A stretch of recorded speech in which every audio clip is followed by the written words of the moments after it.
Hello everyone. So here in this session we are going to study the pollen pistil interaction. In the last session we studied about the agents of pollination and with that outbreeding devices. If you have any confusion regarding to those concepts, please don't hesitate to ask me because that is little bit a new subject for you. So I am telling you. So with this, in the chapter number 2, we are going to study the pollen pistil interaction.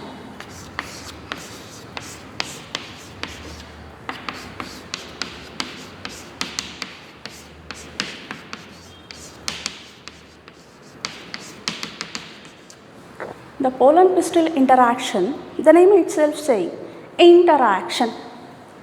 Yeah, so many of you got confused regarding to this. What was that? In the starting of this chapter, I was telling the stigma. When the pollen tube sits on the when the pollen grain sits on the stigma, it allows the pollen grain to grow the pollen tube. And your question was how the stigma recognize the pollen grain. Okay, so that's what today's concept, the pollen and pistil interaction. Let me draw one diagram here. The same thing. The stigma, style, ovary. The stigma, style, ovary. Now, this is of one species. You just take it as one species, and the same species pollen sits on the stigma of the gynoecium. What will happen here? Here the pollen tube grows. Why? What is the necessity of pollen tube growing? The pollen tube carries the male gametes. It carries till it reaches to the ovary. Now, if it is of same species, it allows the pollen grain to grow the pollen tube. What happened? This pollen tube, what actually the pollen grain, here on the stigma the pollen grain is growing this type of pollen where it can grow on the suitable stigma. That type is nothing but compatible pollen or right pollen. Right pollen is nothing but where a pollen grain, when it sits on the stigma of the same species, it starts growing the pollen tube. So there is no composition occurs in between these two reactions or in these two interaction. That is nothing but right pollen or compatible pollen. What happens if the pollen grain is not of the same species? This is one species, some other species pollen grain sits on the stigma of the gynoecium. What will happen? That type of pollen is nothing but, or it is known as incompatible pollen or wrong pollen. So, the wrong pollen, what will happen next? When the pollen grain sits on the stigma of the other species, this stigma do not allow to grow the pollen tube. It rejects. It won't allow to grow the pollen tube on the stigmatic membrane. So, that is what happened. How it come to know this is the right pollen or the wrong pollen? Here the stigma, it is having chemical composition. Chemical composition which can identify the right pollen. When the right pollen sits on the stigma, it definitely allows. If the chemical composition do not match with the stigma and pollen, it won't. It rejects. It rejects means chemical membrane, some composition, the stigma stigmatic membrane forms some chemical composition so that the pollen tube do not occur or do not grow. So that's all about the recognition. After that, so this is all about the introduction we studied in the beginning. We'll start with the actual mechanism, the actual process. What happened when the pollen grain, actual type of pollen grain, actual species or right pollen sits on the stigma of the same species. Here, the first thing, I'll explain you step by step. The very first, the pollen grain starts forming the pollen tube. I think you might have remembered we studied the structure of pollen grain, having outer exine and inner intine, and inside the pollen grain we studied there are two type of cells. One is vegetative cell, one more is generative cell. Here it will be the generative cell, and so this is the vegetative cell or tube cell. In some species, remember, in some species of angiosperm, here we can count the cell number. This is one cell, vegetative cell, one more cell is generative cell. Total cells are 2 or total 2 in number in one pollen grain. But in some species of angiosperm, the generative cell, it will get split. How it gets split? By means of mitotic division. It takes 2, like this is the one cell generative cell. Here there will be 2 male gametes. After having 2 male gametes, in some species I am telling you, but right now what we are describing, it is having only 1 male gamete. Okay. So after this, so that is the structure of pollen grain. That is the structure, or that is the pollen grain, what it is sitting on the stigma of the ovary. So as I told you, the exine is made up of sporopollenin, intine, and then plasma membranes will be present. Here there are some holes are present. Germ pores, we called it as. Through the germ pores, the vegetative cell or tube cell, it grows or it forms a pollen tube.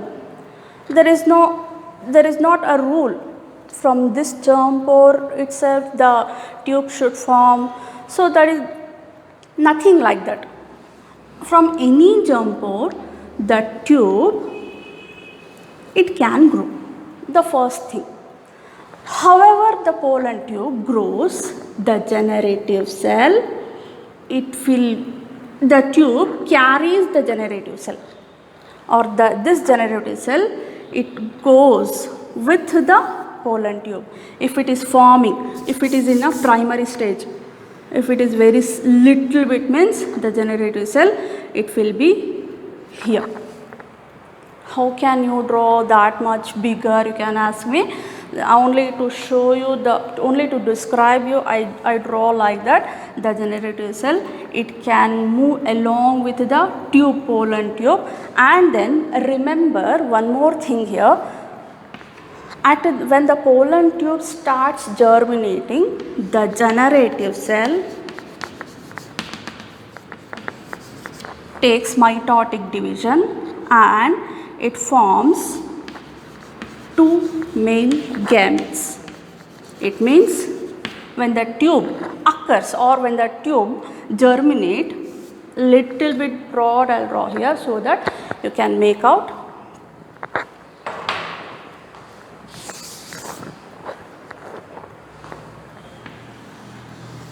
So this is the stigma, style, ovary. and the pollen grain, pollen tube. Only one pollen grain you are showing, ma'am. You can ask me, no problem. We can draw 3 more pollen grains. They also penetrates the pollen tube. They also grows.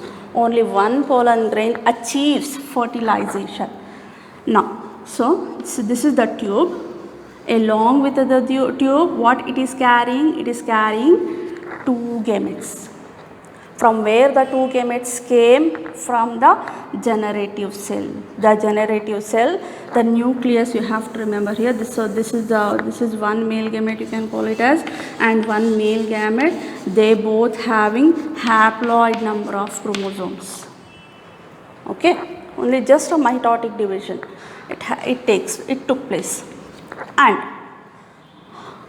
the pollen tube, it start its journey towards the embryo sac. So now I have to show here the structure, like the ovule I have to draw here. Let me draw that also. So this is the funicle and the body of what? Of ovule. So this is the body, integuments, 2 integuments, and then directly I will draw the embryo sac. Okay, the embryo sac consists of, at the chalazal end, 3 antipodal cells, at the micropylar end, 2 synergids, 1 egg cell and 2 polar nuclei. Now, so the pollen tube is coming through this time and it has to interact with the egg cell. Where is the egg cell? So this is the, let me label that also. Egg cell, synergids,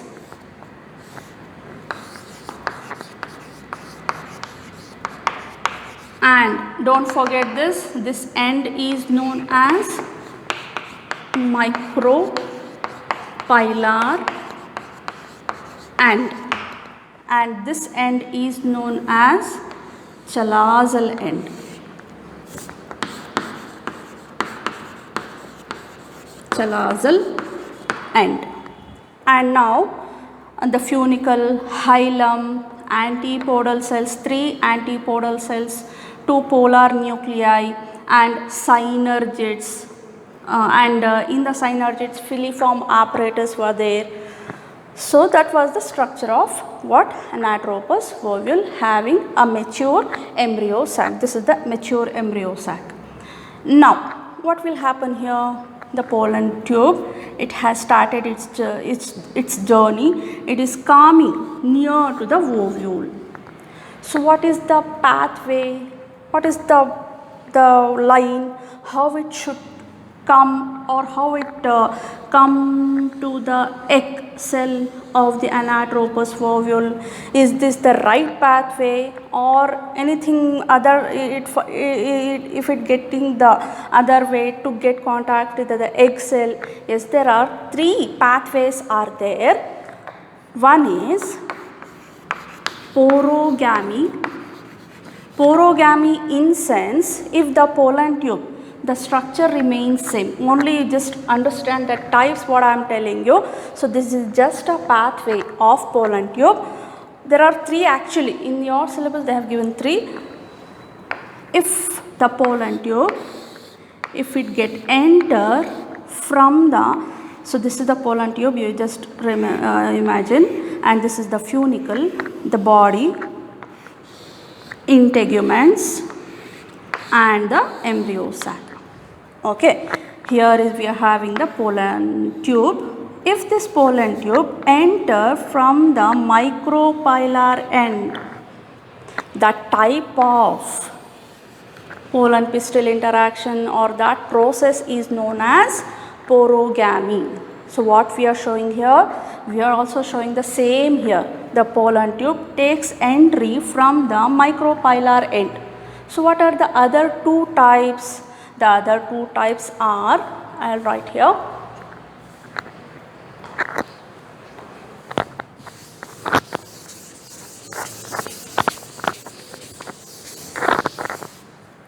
The second one is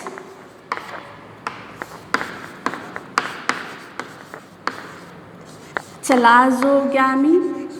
Chalazogamy, the name itself saying, the pollen tube enter from the chalazal of the ovule. How it will be?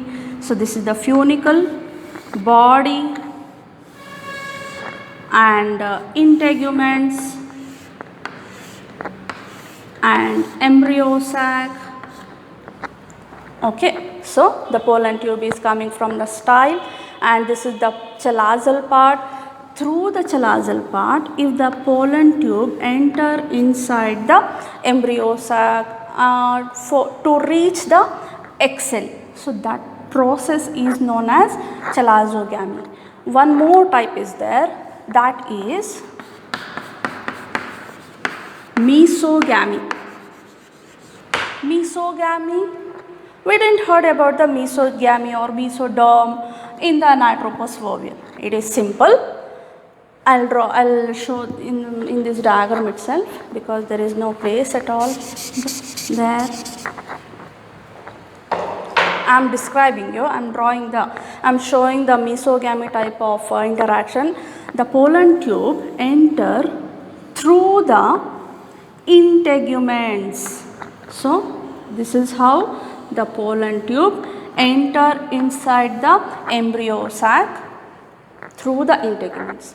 So that's all about the mesogamy. Pollen tube enters through the integuments or from the integuments to the embryo sac. That type of interaction or fertilization is known as mesogamy.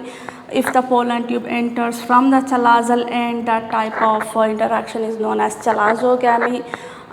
If the pollen tube enters from the micropylar end, that type of interaction is known as porogamy. Now we are describing only one type here, that is porogamy. The pollen tube carrying two male gametes. These two male gametes enter from the micropylar end. Okay, now little bit wider or bigger, I'll draw the same diagram here to show the actual process. So we are having ovule, integuments, embryo sac, micropylar end, chalazal end. Okay, let me show you the cells here. Towards the chalazal end, 3 antibodal cells. Towards the micropylar end, 2 synergids, 1 egg cell, and at the central cell 2 polar nuclei. Let me label that so that it will become easier to follow the diagram. These 3 are antipodal cells. These 2 polar nuclei. These 2 are synergids, and this is the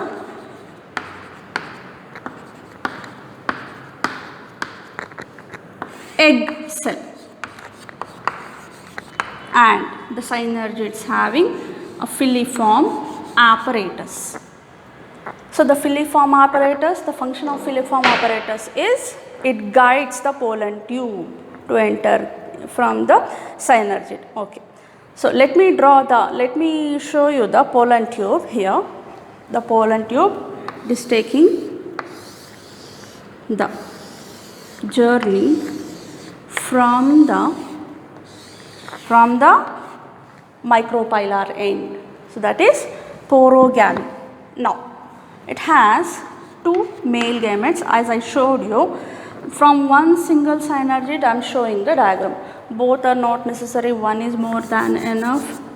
So the pollen tube through this synergid enters. It is having, don't forget, it is having 2 male gametes. Out of 2 male gametes, one gamete fertilizes with the egg cell. So the process is known as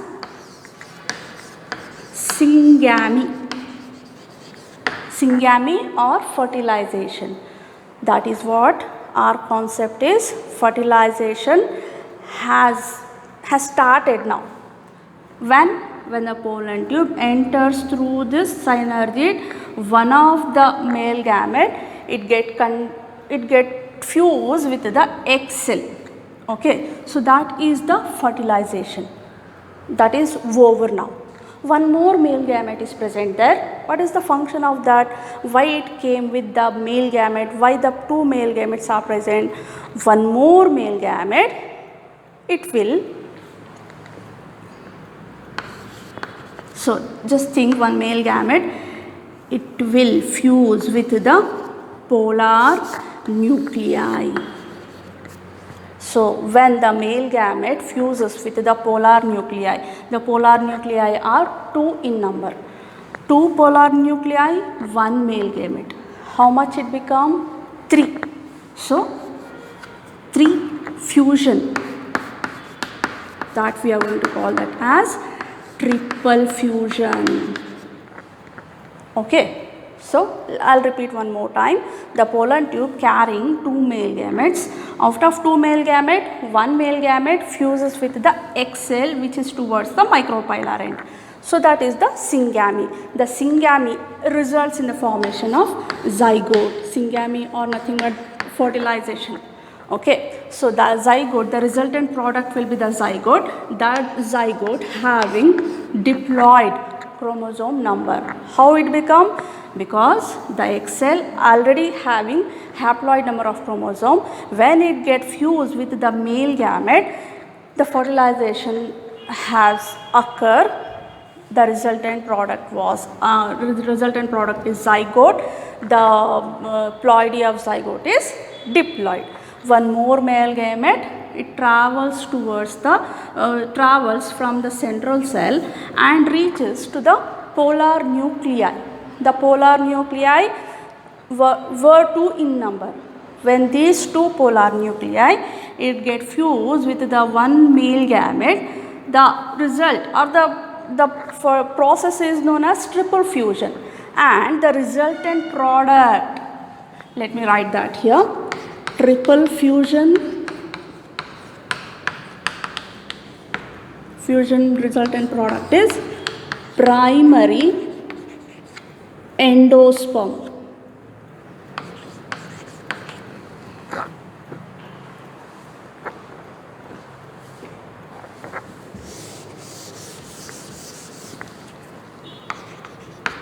Primary endosperm nucleus. So in short, PEN. That is the end of the pollen pistil interaction. Now, what is the next concept?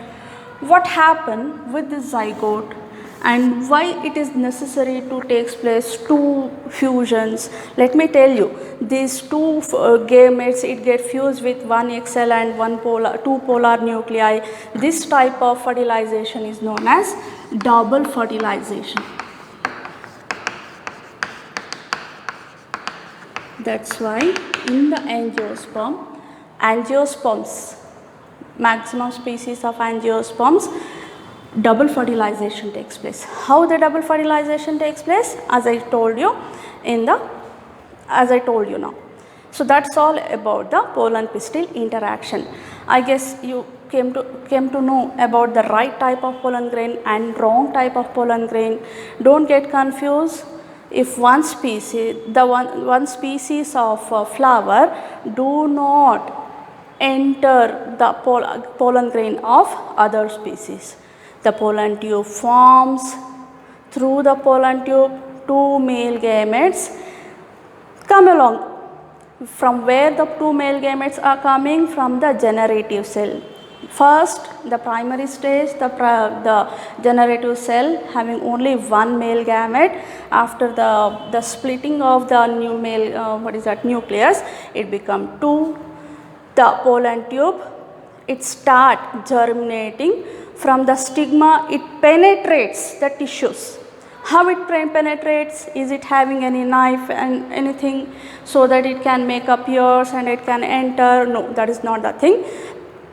By means of enzymatic reactions or by means of chemical reactions, the tube penetrates through the stigma and through the style and from the micropylar end, it takes an entry. So that is in the porogamy type of interaction. The one more is chalazogamy and then mesogamy, as I told you. Okay, so we'll move on to the next concept here. In next concept, it is related to the pollen pistil interaction itself, and that is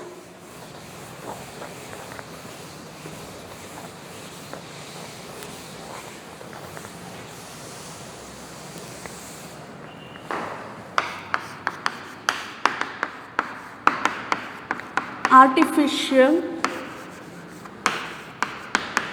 hybridization. Artificial hybridization. So this is the pollen pistil interaction is a very natural process. Is it so? Only naturally the pollen grain should sit on the stigma. What happens if we take the pollen grain, if we collect the pollen grain and dust it on the stigma of the same species? Will it germinate? Will it grow? Exactly, it will. So that type of pollination or that type of hybridization is known as artificial hybridization, where the plant breeders, who they are? They are the breeders. They need a well charactered or a well suitable or high yield plant. If they want to get more yield from a plant, the plant breeders, they grow the plant of suitable characters. How they will get the suitable characters? By doing this. This is one technique, artificial hybridization, where we can, not only plant breeders, we also do the same thing. We too can do the same thing. The steps or the procedure will be like this.